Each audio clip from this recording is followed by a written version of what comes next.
em đi ăn kem, kem như khôi mà em bị sậy. Nó dẫn em vô mình gây, đôi mắt em liền cười sập mí.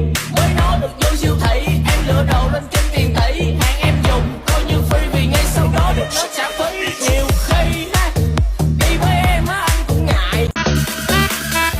Đừng cho nhau hai đường lối, đừng cho nhau hai đường lối. Nếu yêu nhau sẽ trở về bên nhau thôi. Dù anh có níu kéo em cũng xa rồi, dặn lòng sẽ không buông, dù lòng sẽ không buông, đành vui trốn kia.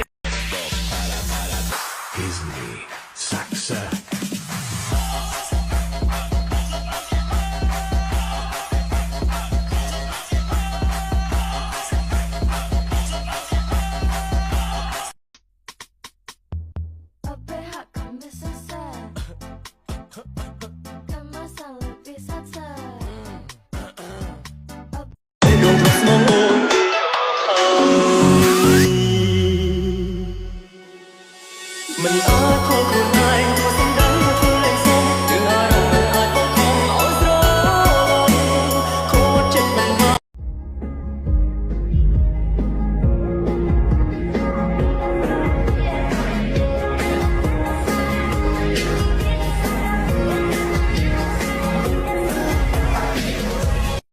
把你的钱给我，把你的车给我，然后在房产证的名字后面加一个我。我要的也不多，车最好换成跑车。你现在马上发。 Nghe anh nói xong em tin, hiện giờ anh là học sinh và đang sống nhờ vào gia đình. Thì bạn nó sự là nó đòi anh phải ngựa tay ga sinh, do đó em mê hàng xịn thì suốt đời anh của em sao dính. Nó dẫn em vào cấp thấp xuống ly bia để ăn đùi gà, anh dẫn đi ăn chả cá.